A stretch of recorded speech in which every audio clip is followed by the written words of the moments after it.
Do you mind if I ask you guys why you're here today? Because we're tired of the tyranny. We're tired of always being under threat of Harper's policies, putting us in a predicament where we have no financial security, no food security, no water security. We just have nothing left with these people. The corporations just simply run right over us. It's absolutely not democratic. We never get to vote on these issues. They're all stuffed in carefully. Well, anytime somebody keeps a secret from somebody, you know that person is actually trying to pull the wool over their eyes. And I think that's what we have to really, really be careful of with these little underhanded deals that are being made. Slipping it into this big budget and slipping it here. Absolutely out of control. And are you from Ottawa or from Toronto? Yes, I'm from Ottawa. And how did you hear about the rally today?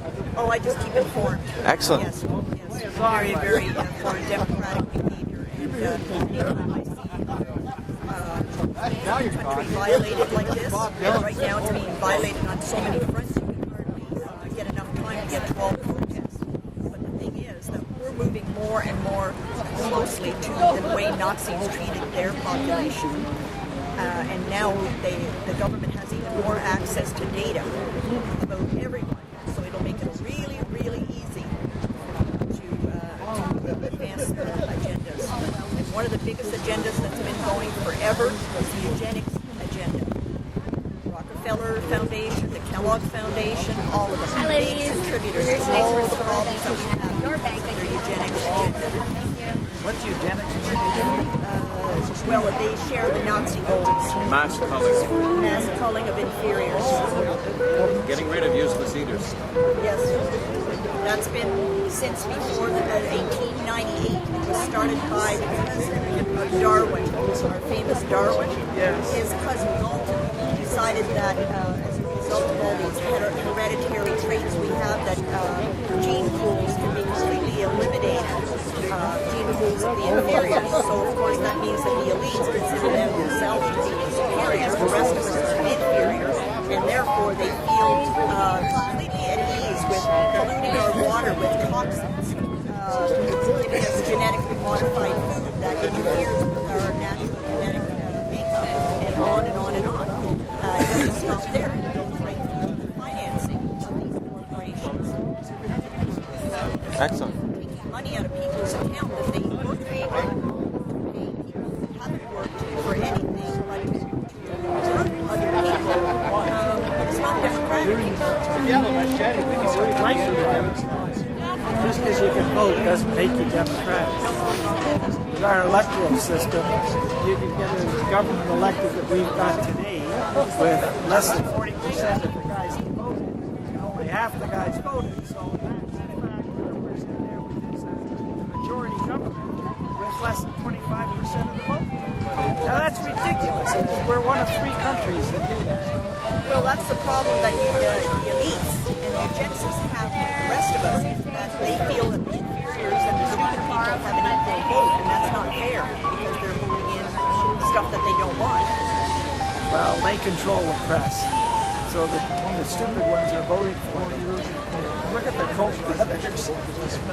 They have the poor working class down there voting against their own interests and for the Koch interests. It's just mindless. I'm here for practical reasons. Mr. Hellyer gave me a phone call last week and asked me for some help, so I got some people here. Mr. Hellyer, as many people know, used to be the Deputy Prime Minister of Canada, Minister of Defence, I believe during the Trudeau days, if I'm not mistaken. But he was in Parliament way before then. I think he's one of the longest serving parliamentarians that we have. Yesterday was the last day of Mr. Carney's being the head of the Bank of Canada.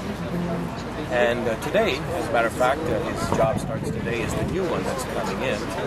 And we want to make our presence known. That we're a very verbal lot. And the new budget that is going to be accepted in a couple of weeks, unless we stop it, will allow the same type of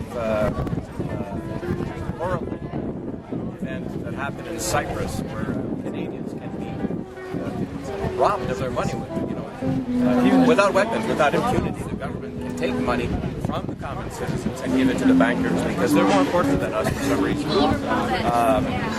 And some people are just too big to fail. So we're here for a change to give some recommendations, concrete recommendations. I believe Mr. Hellier will be talking about the points of the manifesto. Actually, a hard copy will probably be left in the Bank of Canada right over there. The doors will be open. And it's about time that Canadians be heard by their leaders and they respond to us for once. That's what I'm doing. Excellent. Thank you, guys. Hey, do you mind if I ask you what brought you out here today? Yeah, just supporting the notion that we should be using our own money instead of borrowing from banks.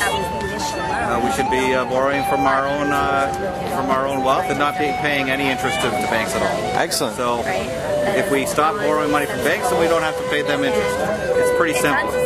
And you're here from Ottawa, I mean? Or? Yeah, we live in Ottawa. Excellent. How did you hear about the rally? My brother-in-law, George Kroll, has taught about ethics in banking and big business and things like that for a long time at the University of Windsor. And he called me up and told me about it. There was a rally today. So I said, you know what, my kids haven't been to a rally ever in their lives. They should know that if we want to, that there's a lot of money being spent by the corporations so that things go, their way, so that they can make money, and there's nothing wrong with that. But when our country needs to plan how they're going to do things, they need to see other sides of the picture. And if the apathetic public don't rise up and say how they want things to happen, then there's a lot of money pressuring the government to go a different way, to go a corporate way, and the corporate way cannot be the bottom line in Canada. Not my Canada. Excellent. Thank you. Our country is a shame for keeping us in ignorance, and I'm sick of it. And I'm going to come back here on September 16th when this building reopens, and I'm going to tell them how horrible this austerity is. I'm going to tell them how horrible the ignorance is in our public schools. And I'm going to tell them how horrible it is that they maintain this colonial rule over the people and continue to be as worthless as they are and disgusting as they are in their policies and their lack of leadership. And Harper sucks. So that's my spiel. Again.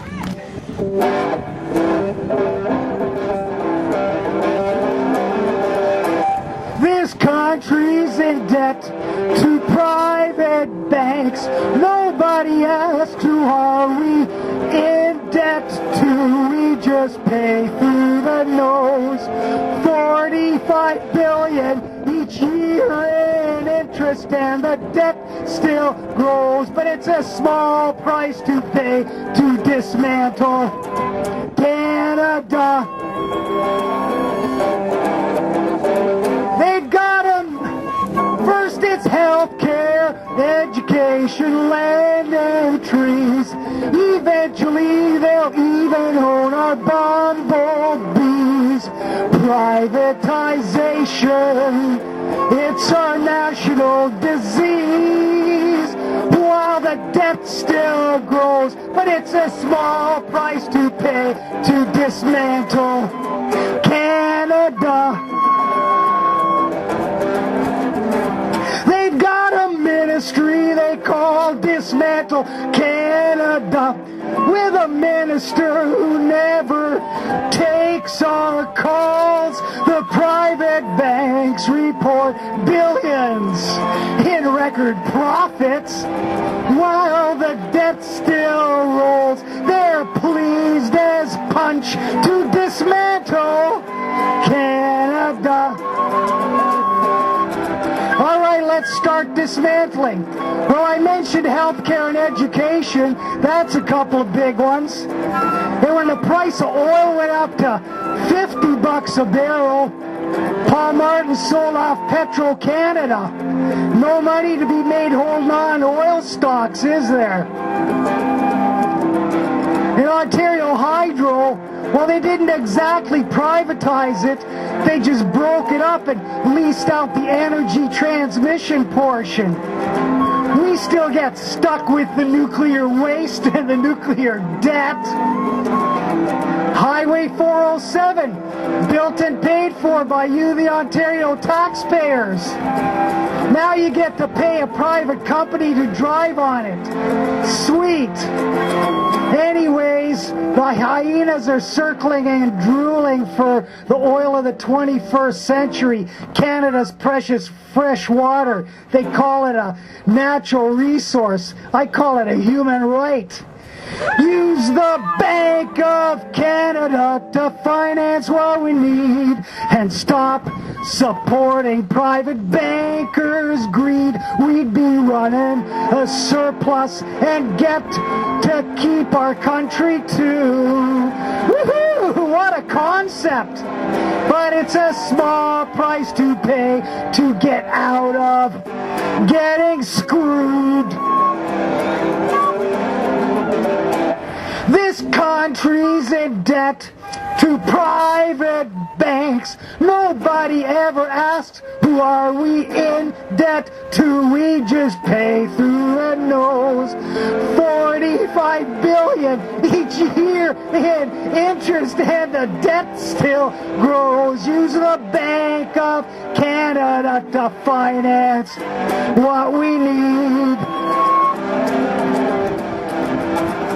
Use the Bank of Canada to finance what we need.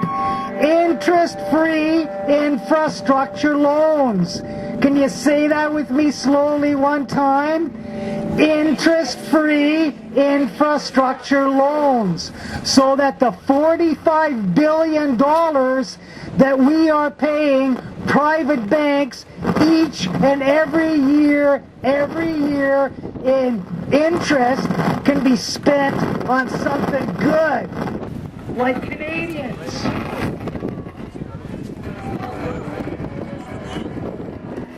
All right, awesome. Let's hear it for Tom.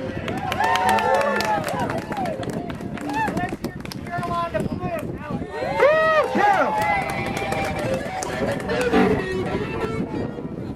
All right, so welcome to Ottawa, everybody. We're here to say that it's time for an end to austerity, and it's time to create prosperity through the use of the Bank of Canada. Right on. Thank you. So first I'd like to acknowledge that we are on traditional Algonquin territory and are thankful to all the sacrifices in history that have brought us here today and gave us this opportunity to speak democratically to our fellow citizens.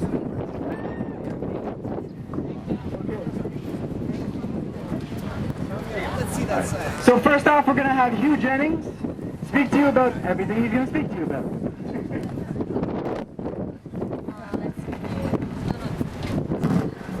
I don't have much to say. But I do bring greetings from Kingston, the limestone city, because we're fighting the 3P hospitals, and we would like all the support and level of knowledge to go out there that anytime you have privatization involved, you're in over your head. Brampton has just been audited, and they have a 3P hospital. It's cost them $200 million more than it should have. So down with the 3P hospitals there. And it's really NAFTA that it's doing it, because we can't get out of letting the multinationals come in and charge huge prices for their expertise. That's the CEOs. And then they take the money from the workers and give it to the rich. So we're really against that sort of thing. Yeah! Yes. Now, if you use the Bank of Canada, somebody just said $45 billion, that's just federally. You throw in the provincial stuff and the municipal, and you're up to $60 billion a year that we are wasting in interest that we shouldn't be paying. And that is a shame. That is a crying shame, because we can use that for building hospitals, public ones, free education. For the love of Mike, the guys in Europe are getting it free. We charge our kids and saddle them with huge debts, and it's just absolutely criminal. And our housing, we have people sleeping in the streets, and that is really unforgivable. There is no excuse for people sleeping in the streets.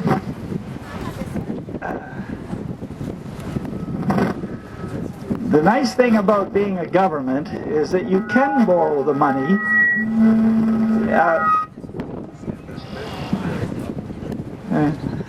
We can borrow the money through the Bank of Canada. Canada is rich. We can put out bonds, and because we own the bank, any interest that is charged comes right back to us. So it's like interest-free loans. Absolutely beautiful deal. And if you borrow $1 million to build a bridge, if you do it through the big banks, they charge interest and keep it, and that triples your debt. So in 50 years, it's a $3 million bridge. So that's no good. That sucks! Yes, I agree, it sucks.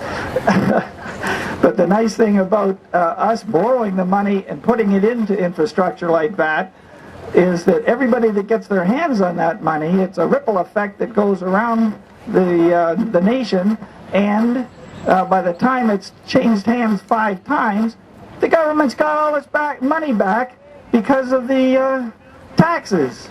What a neat deal. What a nice thing to be, a government, you know. So that's why we're here today. Now our tax system is really shot. Like in the 60s, we had 17 layers that you could work your way up to. My father worked his way up to the $400,000, and this is taxable income, not income, but taxable after you've had your deductions. So I said, Father, still, let's not get excited. Let's not work so hard. That wasn't the point. He loved what he was doing.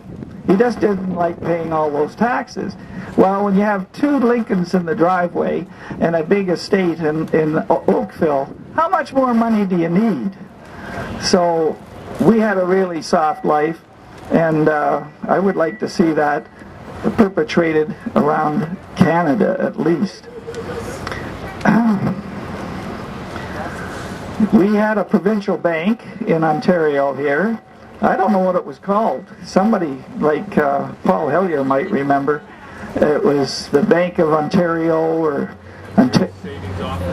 Ontario Savings Office. We have a brain here.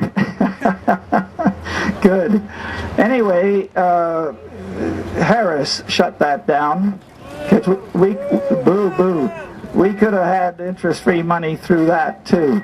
And they could also, with a little change in the law business, do it for the municipalities. So all of you would save collectively $60 billion a year. Not a bad deal. Let's do it. Woo! Yeah, let's do it! The beautiful thing about Jean Chrétien is that I'm not a liberal, but he's a wonderful man in that he took the power away from the corporations and the unions and gave $2 for every vote that was cast for your party, and that made it halfway to a democracy. That's where we were until I believe this guy Harper's changed that, and he's not going to do that anymore. So now we're going back to not even being half a democracy. Who is right? Yeah. 1 minute. 1 more minute. Okay. And that gives us our electoral. It goes to the electoral system that we've got, which was so good, and now it isn't. It's good if you have a 2-party system. We don't have a 2-party system, so that means Harris or Harper can get into power here with less than 40% of the voters. and you find out that just over 50% voted, that means he's got a majority government with less than 25% of the electorate. Now, is that a democracy? Everybody says we have a democracy. They think if you vote, you got a democracy. Well, that depends on if the vote counts, and our votes don't count. So until we get a progressive voting system the way they have in most of the world, and not in the United States and not in England, we're in with those three guys as having the most undemocratic system going. I can't even call it a democracy. Shame in all of them up there. And I just had to finish it off with Jack Layton. We couldn't do this without talking about Jack Layton, saying that when Paul Martin brought in his budget on the backs of the poor people in the 1995, I believe it was, he broke the social contract. And our social contract was very clear in Ed Broadbent's day. The feds paid for 1/2 of our health, education, and welfare.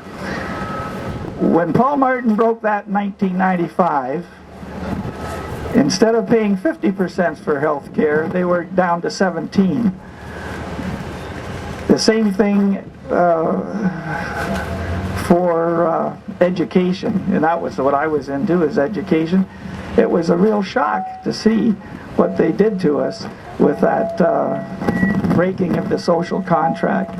And welfare is the same. These people living on welfare aren't living. They're scrambling. They are in big trouble. So I'm finished with my minute. I've had a wonderful rant. I'm glad that you came and it didn't rain. Let's hear it for Jerry. Thank you. Or Hugh. So next up we have Jerry Ackerman. Some of you might know him from Comer Kingston's group. Jerry was a financial analyst. He's a best-selling author and a former farmer. Jacob will love that. He turned an activist after seeing banking corruption firsthand. He's full of fire. The first time I was ever in a meeting with him, all he could talk about was coming to Parliament Hill and bringing a pitchfork. And he did it today. I didn't think he would, and he actually brought a pitchfork to show the politicians that he meant business. So here we go. Here's Jerry Ackerman. Thank you. I have to identify myself as a political atheist. I'm not a party member. I don't expect to be. What I'm here to do is to turn this government. If we don't turn this government, we've got to overturn this government. Here's the mail. I'm doing a favor for the post office. I'm delivering some of the mail. The mail that I got, postage free, came from my MP, Scott Reid, the Con, in my part of Ontario. And it said, "We are holding the First Nations accountable. And you want us to do that, don't you? Just check here." So I responded to him, and I responded to him this week. I said to him, vote down this budget.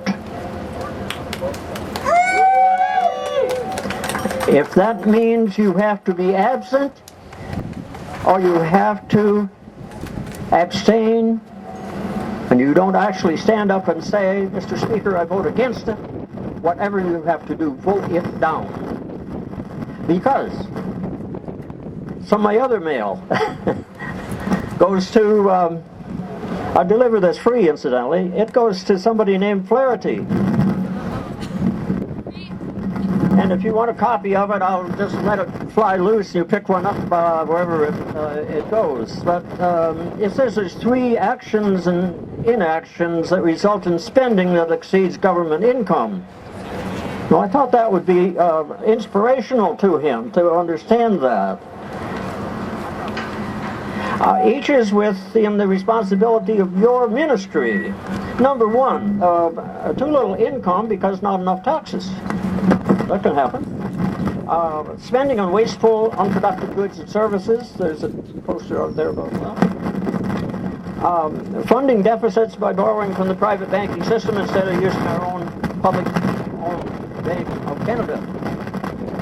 And I'll go through the current situation, 1, 2, 3, about tax credits that are not revealed in the public accounts.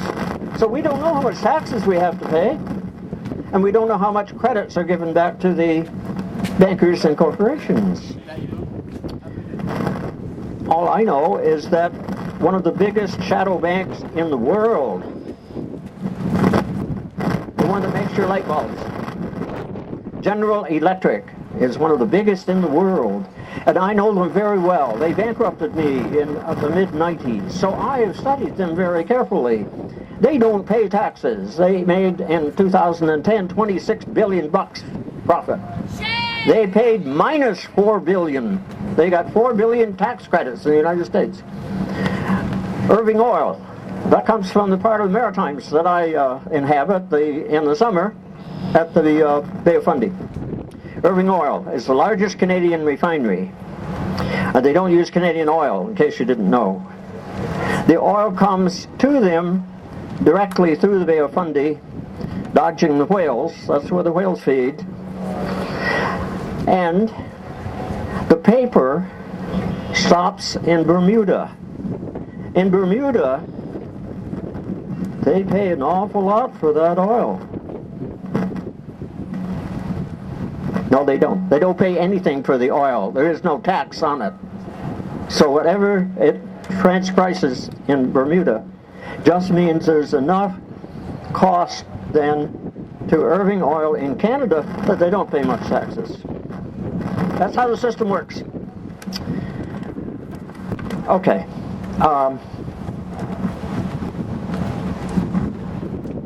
I'll skip down. So I'm demanding this of Flaherty and every future Minister of Finance. Reveal and publicly acknowledge the total tax revenues. That's pretty simple. Disclose the tax credits and so on. Institute a tiny tax, 2 basis points. That's nothing, okay, on multi-million-dollar transactions. Hey, we can do it. There was a bill passed Parliament, 2 for 1 on that, and implement it. Number 3, rethink and consult through referenda every Canadian this urge to assist the USA in its conquest and control of the world's resources. You may find that thoughtful Canadians do not want to rebuild a fleet of obsolete submarines that don't sink. They only float. And create another generation of warships, tanks, and military vehicles, and squander $89 billion on nuclear bombers. You didn't know that the F-35s will be equipped to handle nuclear bombers. And you didn't know that it would be $89 billion because the U.S. estimate is a lot higher than the Canadian estimate, and they're being built in the U.S. $137 million each, multiplied by 65. We prefer that you replace the 40-year-old search and rescue helicopters. Number 4, find ways to better understand and respond to the interests of all Canadians. Don't expand by 10%. These guys, 10% more MPs? Hey, do we want that? It costs over $1 million each. Oh, how's that for frugality? Anyway, the last thing is follow the detailed instructive moves outlined in Paul Hellier's March 2013 letter to you. That's what I want. And I want this Minister of Finance, and I want the next one, and the next one, and the next one doing exactly that. And I haven't said a thing about First Nations, but there's a little bit there, and there's a hell of a lot we could do in the First Nations that I thought there was one that might show up today, and he hasn't come. But I have material about that, and I'd be happy to share that with you. First Nations will be destroyed, terminated by this budget, and by the 93 negotiating tables across Canada. That's the purpose, that's the exercise, that is the intent. And this goes back to the doctrine of discovery from the papal bulls of 1455 and 1493 and maybe didn't know that the Pope had bulls, but maybe you thought it was the product of bulls. But anyway, the Algonquins lawyers are now saying to the new Pope, rescind that bull, because that bull is still in existence in the minds of the law, the international lawyers. And it says, hey, you can do whatever you want with these non-Christian people in that empty area that we'd like tribute from that. And that's how we got colonialized in all the Americas, north and south. Oh, that's something that can be done, and that's First Nations doing that. Why isn't everybody else doing it? These are the Iroquois. I'm Iroquois. That's me. That's what I want done. That doesn't mean I'm anti-Catholic. It means I'm anti-church, just like I'm anti-politics. Yeah. Politicians. Same way. Anyway, thank you for listening, and if you want any of this material, here it is. He's an amazing person. He's an amazing individual. He's interviewed thousands upon thousands of people by this time. He has a lifetime interest in monetary issues and has served on the board of directors of credit unions and even the credit committee on the chartered bank. He's also very in-depth and very in tune with the local currencies in Toronto. So he's been on the board of the Toronto dollar and also the Toronto local employment trading system. So I want to have you guys give a big hand for my best friend, an awesome guy, Hugh Riley. Thanks, Chris. So anyways, it's great to see everybody up here today. Everybody got on the bus from Toronto, and also the people that are just kind of joining us that may not have known that we were going to be here today to talk about how important it is to get control of our monetary system again. Because the people that were on the bus, we understand what the real issue is. And it's a complicated issue. And it's so complicated that I don't think that the government that we have here or the Prime Minister that we have currently really understands how important it is. And we can see what's happening around us when we see every day more and more homeless people on the streets, when we see the factories all over the country getting closed down, when we see lack of job opportunities for people getting out of college and university and for everybody else. And sometimes I get the feeling that we're on the brink of a serious economic disaster that's going to change the way that we live in this country, in the United States, and everywhere in the world. So we really have to do something about it, and we really should have at least 100,000 people here today, because we really have to make this change happen. Because if we don't, we're going to lose civilization, because that's really what's at stake here. I think the last Prime Minister that understood what was going on here in terms of how important monetary policy is was Mackenzie King. We saw some of the material on the bus today, but I'm just going to read a little quote. So some of the people that may not be familiar with it, but Mackenzie King, who was the Prime Minister at the time that the Bank of Canada was nationalized in 1935, he said, "Once a nation parts with control of its currency and credit, it matters not who makes that nation's laws. Usury, once in control, will wreck any nation. Until the control of currency and credit is restored to government and recognized as its most conspicuous and sacred responsibility, all talk of the sovereignty of Parliament and of democracy is idle and futile." So Mackenzie King was a pretty good Prime Minister. He was the Prime Minister during the war, and he knew what was going on in terms of the Bank of Canada, and he made sure that that bank was nationalized, and he made sure that the law empowered the Bank of Canada to use its power to build this country up. And it seems that since 1974 at least, the people in this building here have forgotten how important that is. So we got a handful of people here today, and we're glad, but we need to build the momentum, because it's not going to be enough for us to go back home today and have the policy that Paul Hellyer has designed and that we're here today to support, if that doesn't take place, then this country's in big trouble.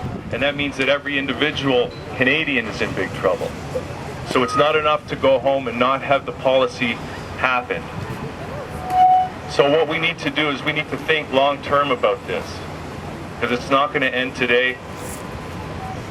We need to do something that's going to create a serious, smart, and sustainable strategy to make sure that we change the direction the government is going and the Bank of Canada is going. So, in working on this and a lot of great people that are here that helped to organize this here today, we've done a couple things. We got together and we have an idea, and part of the idea is based on, as Chris said, I'm with thatchannel.com. It's an internet TV station, and so the idea is to create a TV channel where we, unlike the regular news where we cover an issue and then we drop it and then it's forgotten, that we keep covering these issues that are so important, and we keep getting more and more people involved and aware about these issues.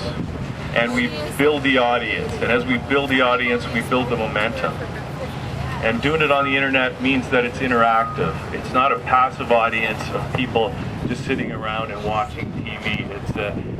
It becomes an activity that people are involved in, and we can continue to build that momentum until we make the changes that are absolutely necessary if we're going to keep the civilization going and this country going. So,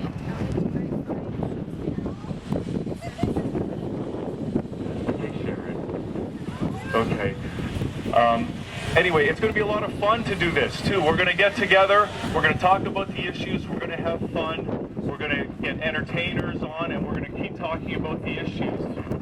And it's going to be a lot of fun. So I want to say to everybody that's here today that we're going to...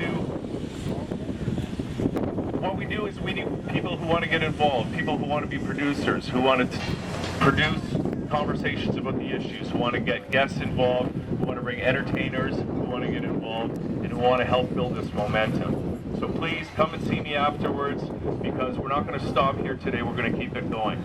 So thanks very much for listening, and if you want to check it out, it's thatchannel.com, and let's just keep this thing going. Thanks very much. That was awesome. Thank you so much, Hugh. The first time I was ever got involved in activism, it was with a group called Zeitgeist. They're based on a resource-based economy. So it's almost like an economy that is gifting. It's not about money, it's about sharing what you have. And when you share what you have, more comes to you. It's the principles of the Creator, it's the principles of life, it's the principle of everything. No one owns anything, no one possesses the land, no one possesses this building. We had people come here last September 17th with a group of occupiers. And they tried to tent on every single property in this entire city. And you know what they were told by the police? You don't own this land, this isn't your land, and you have to leave immediately. They were kicked off of every green space in this entire city. What does that tell you about what this country actually means? What does this tell you about what you own? Are you actually the owner of this democracy? Are you the owner of of Canada? Are you a real citizen? An initiative built upon the belief that everybody should have access to healthy organic seeds and food. They hand out free seeds throughout Toronto. It's an amazing initiative. It's part of the resource-based economy that Zeitgeist, which me and him actually, kind of came together and become very close friends since then. Here's Jacob. Hey, Chris, you might have to hold it while I play too, okay? All right. Hey, everybody. Thanks for coming. I'm not too convinced that we need another bank to replace a bank. I'm thinking I like libraries much better than banks. And we should just convert all banks to libraries. And let people loan whatever they need. Whatever you need is on borrow, and you can return it. I also want to just discuss other forms of capital real briefly, such as natural capital, the air and the water we breathe, and the food and the trees and the animals. Human capital, our education, our knowledge, our experience, our wisdom, our social capital, those things that we can acquire from our communities and from our friends and family that sustains us. And all these forms of capital can be accumulated like monetary capital.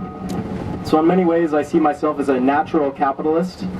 I sow a seed and that seed grows into a plant, and that plant gives off 100 times more seeds. I plant 100 plants. You do the math. It's like a money tree. It's a money tree. Literally free money in the form of free food, free air, free water, free materials everywhere all around us all the time. Last September we came and we stood on Garlic for Thee. We planted a free community food garden on Hills of Parliament. And we returned about a month later and we planted garlic to ward off the vampire capitalists who are sucking the money from our economy and the life from its earth. And I'm extremely excited, exceedingly excited to witness the growth of the garlic here on the lawn. I'm not going to tell you exactly where it is. I'm afraid they're going to rip it out. Anywho's, I'm going to close here with a quick song that we wrote. It's part of our original musical theater piece we wrote called No One Is Illegal. Rather, No Garden Is Illegal. And this song is called Garden on the Hill. Let me know if you can hear the ukulele at the back.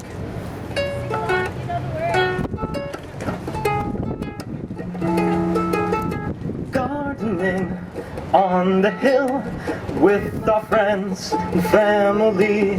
Gardening on the hill with RCMP and paramilitary police. Lay down your guns, yeah, come and have some fun. Take off your boots, yeah, step into your feet.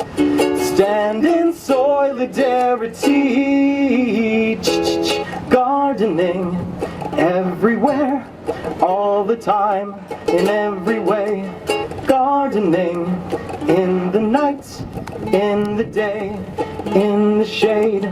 Gardening in the sun and in the snow. Don't you know? Gardening on the roof, in balconies, and in the streets. Gardening in the parks and in the schools, in hospitals for our health, for the economy, yeah, the environment, for democracy.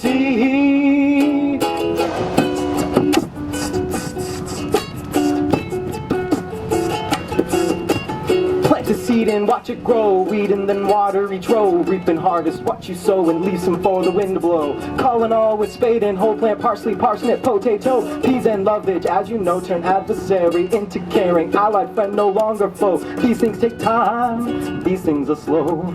Join us those system bros, we outgrow the status quo. Who needs lawns, you need to mow. Food not bombs is how to go, and solidarity to show. Community and unity is the best immunity from a food system that will throw pounds of produce out the window. Will a billion starve around the globe? Millions migrate to and fro, in too deep pockets money goes, but in our gardens honey flows. Oh, yeah.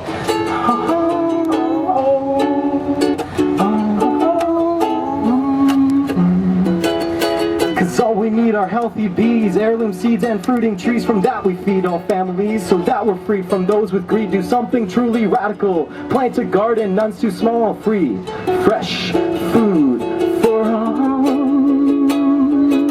Super fresh, so fresh, holy fresh. It came flowing like water with soil and shovels and hands ungloved.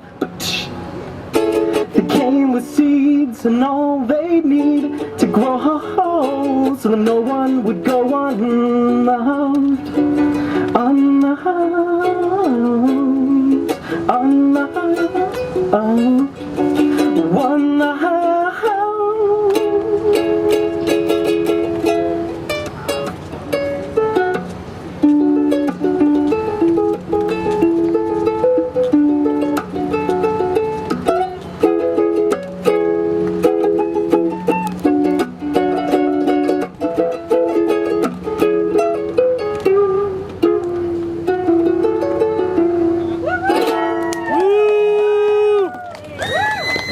it for Jacob.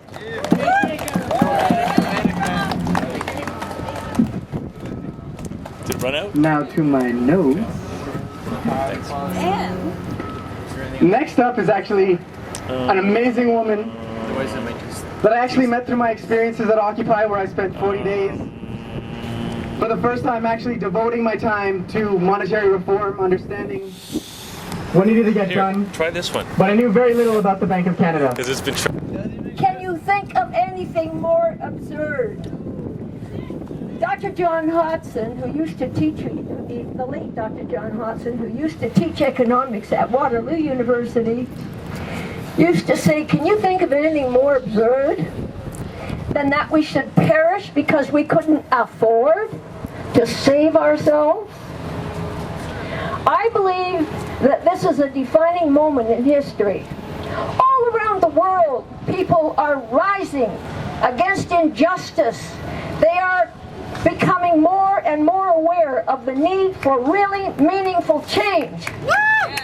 In fact, if we don't change and move to a higher level of thinking, we're done.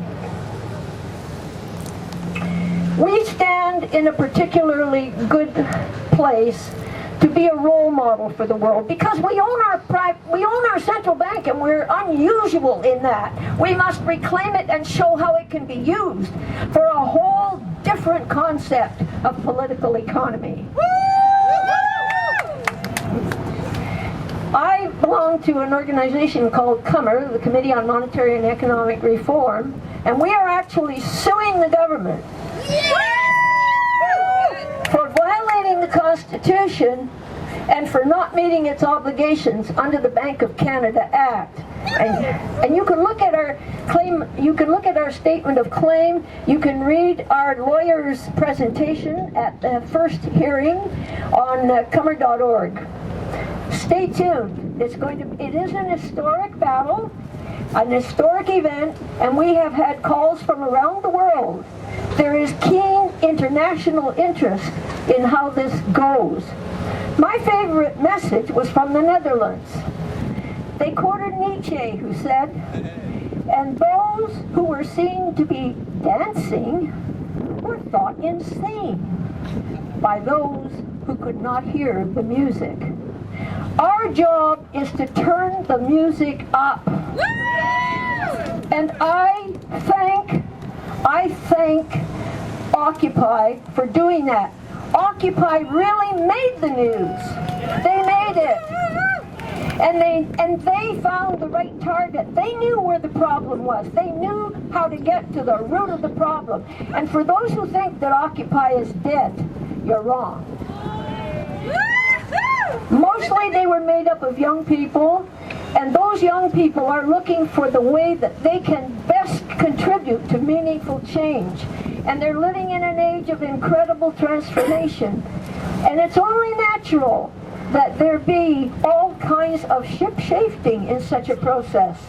And they are moving and doing, they are committed, they are bright and caring young people, and they are not going to go away. In my view, we face a stark choice. We are going to have to make a choice, I'm convinced, between, on the one hand, being citizens in a democratic nation, and on the other hand, being serfs in a vassal state of what our present masters call the New World Order.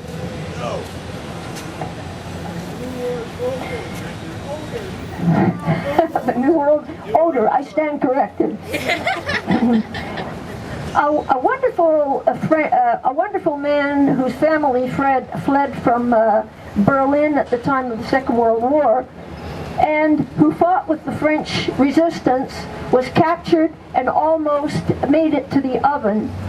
His name was Stefan Hessel, and he's written a remarkable little pamphlet.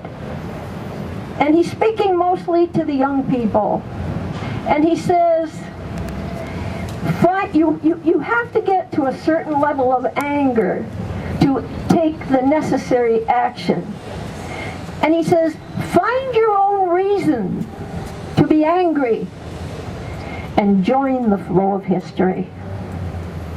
And that's what we need to, we must support, especially our young people, because they face a hard struggle. And some of it's our fault.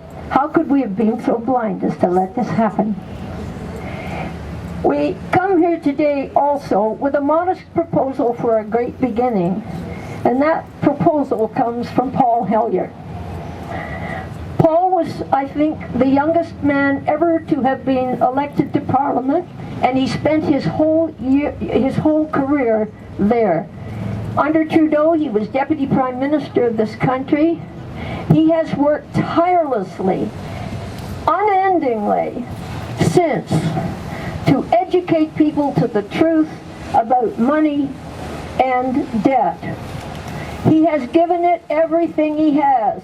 He is a wonderfully highly principled, caring, thinking person. He's written all kinds of books on the subject. He's done everything he can. Right up until today, when he organized this effort. It was Paul's initiative that brought us to this place today. So I want to thank Paul. Thank you, Paul. And please welcome Paul the Honorable. And it's not just a name with Paul. The Honorable Paul Hellyer. Here, I'll take that.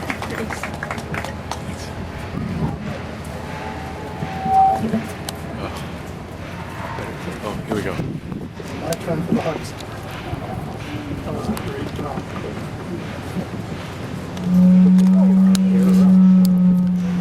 Just stand back a little bit. Just turn it. Yeah. Thank you, Anne, for that absolutely wonderful introduction. Reminds me of something that General Eisenhower once said about introductions like that. It's like chewing gum. It's okay to taste it for a minute or two, but for heaven's sake, don't swallow it. I would like to thank Anne. And she deserves the bells to strike for her, because she's been so faithful and so wonderful for so long. Has kept the flag flying. And please give her a great round of applause for that wonderful speech that she gave us. And she is a real treasure. And I would like to do two things. I'd like to thank Chris and all of the young people who are really the ones that organized this thing for today. And we had hoped to have one earlier, but they were wise enough to know that we didn't have it prepared properly. And so they decided to postpone it. And all of the young people, and Chris in particular, who was our host, and all of you who came today, thank you, and especially you and the young people, Chris, for making it happen. I'm just trying to give you a little bit of, I'm going to give you a little bit of economic history. How's this coming through? It's okay. Further away, like that. Can you still hear me? Okay. I'm not used to using these things. No. I'm going to have to learn to... Closer. No, keep it close. Keep it close. I think it's batteries. I think it's batteries. Okay, well, I'm going to try and carry on anyway. As you can probably see, I'm a child of the Depression, and I saw poverty at its rawest form. And there's something about the present situation that reminds me of the Great Depression.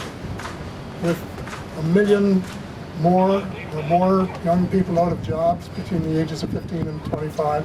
This is a national tragedy. The only difference today, I think, between now and then is that we have a social security system which was born from the people who survived the Great Depression and were, at that time, determined that it would never happen again. In 1938 and early 39, there were no jobs in Canada, none. Then, in 1939, the war came along, and all of a sudden, the Bank of Canada, which had been just sort of sitting on its back for the first little while, sprung into action and started creating very, very large sums of basically zero-cost money for the Government of Canada. And the Government of Canada spent this money into circulation, and pretty soon everyone was working or in the armed forces. Unemployment came down to an historic low of 1%. And the Bank of Canada used that system to get us out of the Depression, to finance World War II, and then after that, as has already been said, to help finance some of our great post-war infrastructure, like the St. Lawrence Seaway and the Trans-Canada Highway and the great new airport terminals, and indirectly, because there was enough money around to pass to the provinces, the things like the Gardiner Expressway and the Toronto Subway, the first one, and so on. And there was money to do these things. There was money to pay for the infrastructure, and there was money for people to get ahead and to grow their businesses, and everything was working smoothly until 1974. In 1974, the Bank of Canada, unilaterally, as far as we can tell, with no advice or consent from either the Government of Canada or the Parliament of Canada, decided to change the rules. And they became a member of the Planning Committee of the Bank for International Settlements in Switzerland, and two things they did. They adopted the ideas of Milton Friedman and his colleagues at the University of Chicago. I give Milton credit for probably having caused more pain to more people than any other man who was ever born. And then the second decision was they decided to stop making low-cost money available to governments. And it's been downhill ever since. 1974, there were no food banks in Canada, not one. Today I think there are about 2,000. The need's still growing. And other things, like there was no need for advertising on the side of buses or streetcars. And there was no need to start casinos in order to tax the poor indirectly. Down with casinos. And there was none of this sort of nonsense that we've been going through for the last 2 or 3 decades. And it's getting worse now. And they took their orders from the Bank of International Settlements, which had a whiff of fascism in its background, and which helped finance both sides in World War II, and which is really run by the international banking cartel. And they, in fact, today are really running the world, including, I'm afraid, our country. And it has got to end. Now, in my book, right at the end of the tunnel, I mentioned something about who's running the world. In 1942, even before the war was over, one of the three sisters, the Council on Foreign Relations, decided plotting a new world government to replace the Third Reich, in effect, that would take in us all, including Canada. And so they started taking steps in that direction. The three sisters, incidentally, are the Bilderbergers, the Council on Foreign Relations, and the Trilateral Commission, with the Bilderbergers being the apex of the whole thing. And that's where the international bankers congregate in secret and make decisions that affect our life. Well, they have gone on, well, they didn't go on the record, but David Rockefeller said that surely it was better for the elite of the world and bankers to run the world than for the kind of nation states that we had in recent times. So that's what they've been doing for the last 40 years, and you can see the results everywhere. And globalization was part of it. The free trade agreement with the United States was part of it, because they control not only the banking system, they control the oil cartel, they control nearly all of the multinational companies, the big ones, through their shares and loans, and they control a large part of the American military that is involved in replicating the internet, the extraterrestrial technology in those underground caverns in Nevada, Arizona, and New Mexico. And I call them cabal in my book because they are the ones who are calling the shots. And they're calling them right across the world. And so when you see something in our budget that we call not bail out but bail in, you can be very, very sure that that's where it originated. Because they're setting up the system to rob us one more way. And imagine, in a democracy, to have people told if you have a lot of money in the bank and the banks get into trouble, the banks can confiscate your money and turn it into shares. That is not democracy. That is the kind of plutocracy that they have planned for the whole Western world. And heaven help us as they go forward in this area. Now, we have put forward a manifesto. If any of you haven't read it, I would advise you to take a close look at it to turn the situation around before it's too late. And we're suggesting that the Government of Canada issue some shares in Canada and give them to the Bank of Canada and create $150 billion a year for 7 years approximately, and divide the $150 billion 50-50 with the provinces. Ontario's share would be $29 billion a year, and that would be enough to do the whole program that the Metrolinx has planned for us, and still bring down the Gardiner and replace it, and start building the Portland seriously, and do all of the things back in the days when the Bank of Canada was helping the Canadian people and working for its shareholders instead of working for the international banking cartel.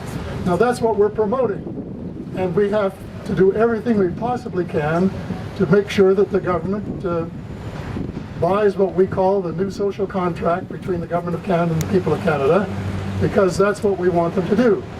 Now, one final thing that I would like to say to you about the urgency. On the way down this morning, I was reading the Globe and Mail, and you will recall that one of the documents that I circulated was to a leak from the Canadian press about the pact that we're negotiating with the European Union, in which allegedly we are to give up some of our rights over setting rules for our Bank of Canada and our banking system in order to coordinate them with the European rules. I'm telling you, if that's true, what they're suggesting is that we will no longer have the right to do what we are proposing to the government, that we will no longer have the right to have our Bank of Canada create debt-free money and give it to our governments to spend into circulation and save this country. And the same applies to the rest of the Western world. And they're getting very close. They've just left their negotiators over there for a few extra days to try and finalize the thing before the middle of June, so that it'll be a model for the United States when they start their negotiations. And I don't know if it's true or not, but knowing the cabal, I would say it is almost certainly true. So we've got about 2 weeks to try and get through to the press that we should know what's in that negotiation, and if it compromises our banking system, the rules, or anything in our control over the Bank of Canada in any way, that we consider it treason, and we're going to hold them responsible if they do it.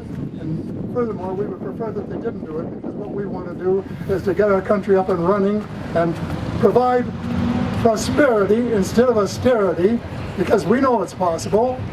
And that's what we want them to do, because we can set the standard for the rest of the world.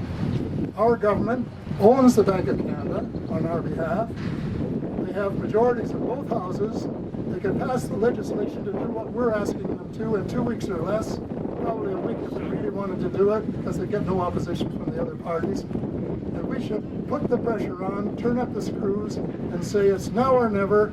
Government, come to our rescue, come to our aid, start working for the people, and stop damn well favoring the 1% of the bankers over the people of Canada who you're supposed to represent. Thank you very much.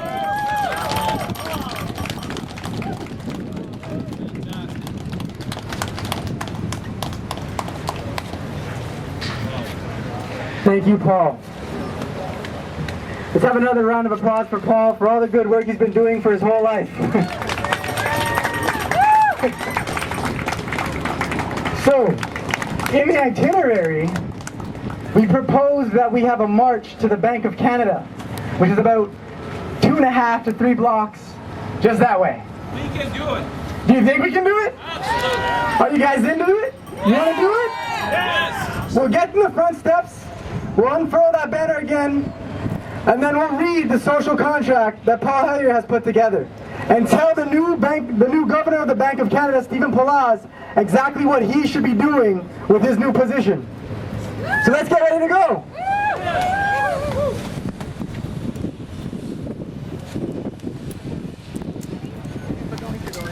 Why are you here? Why am I here? Yeah. Because I've actually seen arts funding been cut and cut and cut and cut and cut. And now we have people saying there was a golden age of theater in Canada, and that was in the 70s, and it doesn't exist anymore. And now it's all struggle, and I wondered why. So then I started to investigate why the funding was cut and cut some more and then cut some more. And so that's why I'm here, because austerity is bullcrap. Yes, it is. Yes, it is. It's mythology. It's Exactly. just a fairy tale. Yeah. Something we read about, but don't really have to experience. Okay. All right. So, yeah. Cool. Hello, and why are you here? So many reasons, but at the heart of it is because we gotta change the system. It's absurd, the world that we live in, and it just doesn't make sense. So try to, gauge some sort of interaction, get people talking about it, bring some awareness to really something that's at the heart of the problem that we're currently facing, which is colonialism and capitalism, and having humanity capitalized and turned into money and greed when it's so beautiful and there's so much awesomeness there. So why aren't we using it? Okay. That's why I'm here. I'm a Cool. little confused. I'm like, why are we using it? Let's use a bank. All right. Thank you. Hey, Obi. So why are you here today, buddy? Oh man, I'm here today, because when we understood that when I started working for 90 cents per hour in this city, we really didn't have anything looking like a social contract. That is, of course, there were no employment standards in this particular province. And to see that some 40 odd years later, we're still at a standstill in terms of we're not moving forward because everything is up in terms of either interests or, of course, this rolling debt supposedly that we owe to the commercial banks. Yes. Okay. Thank you. Hello, Ottawa. Hello, Ottawa. We're here today to say, reform the Bank of Canada. Whose bank? Our bank. Whose bank? Our bank. Whose bank? Our bank. And now, the Honourable Paul Hellyer and a public reading of our social contract between the government and the people of Canada.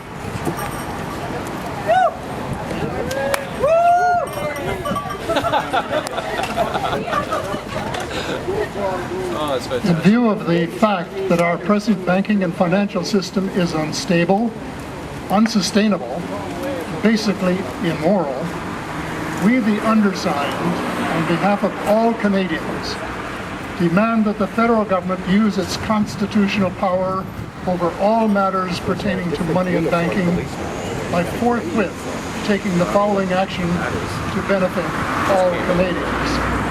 First, the Government of Canada should print 15 non-transferable, non-convertible, non-redeemable 10 billion nominal value Canada share certificates. Simultaneously, the Justice Department should be asked for a legal opinion as to whether the share certificates qualify as collateral under the Bank of Canada Act. If not, legislation should be introduced to amend the Act to specify their eligibility. Third, the government should then present the share certificates to the Bank of Canada, but forthwith book the certificates as assets against the liability of the cash created, and deposit $150 billion in the government's bank accounts.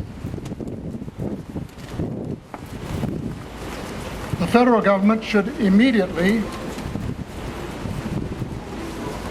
thank you, Gene, just need somebody to kind of keep talk there. The government should then present the share certificates to the Bank of Canada that would forthwith book the certificates as assets against the liability of the cash created and deposit $150 billion in the government's bank account. The federal government should immediately transfer $75 billion to the various provinces and territories in amounts proportional to their population, with the understanding that they would help the municipalities as appropriate. so there would be no need to cut back on essential services or sell valuable assets. To amend the Bank Act to reverse the 1991 amendments that eliminated the requirement for the Canadian chartered banks to maintain cash reserves against their deposits, to provide the Minister of Finance, or someone acting on his or her behalf, the power to set the level of cash reserves for banks and other deposit-taking institutions up to a maximum of 34%, provided the increase beginning in fiscal 2013-14 is not less than 5% until the new 34% base has been established in 7 years. This will ensure that there will be no inflation resulting from the government-created money. Repeat the action prescribed in sections 1 and 3 above in accordance with the following schedule. A. 2014-15, 150 billion of government-created money. 2. 2015-16, 150 billion government-created money. C. 2016, 125 billion government-created money. 2017-18, 125 billion of government-created money. E. 2018-19, 50% of the estimated increase in government-created money to bring bank reserves up to 34% by the end of fiscal 2019-20. Likely to be an amount greater than 100 billion. And then finally, 2019-20, the remaining amount of government-created money to increase bank reserves to 34%, again, likely to exceed 100 billion. In each of the fiscal years following 2019-20, the amount of government-created money spent into circulation will be 34% of the desired increase in monetary expansion for that year, with the remaining 66% to be the prerogative of the chartered banks. And note well, the great advantage of changing the system over a 7-year period is to allow all levels of government the certainty of a cash flow adequate to complete projects once begun, and to facilitate a smooth transition to the new and stable system. 7. After a year or two of robust economic growth, as tax revenues begin to rise, the amount of government-created money during the transitional period should exceed prudent budgetary requirements. So governments at all levels should take advantage of the opportunity to pay off significant amounts of their outstanding debt. It is estimated that the federal government could reduce its net debt by as much as 1/3, providing further relief to hard-pressed taxpayers. 8. We demand that the Parliament and Government of Canada implement items 1 to 4, and we have said not later than midnight, May the 10th, 2013, but I would say before they adjourn for the summer recess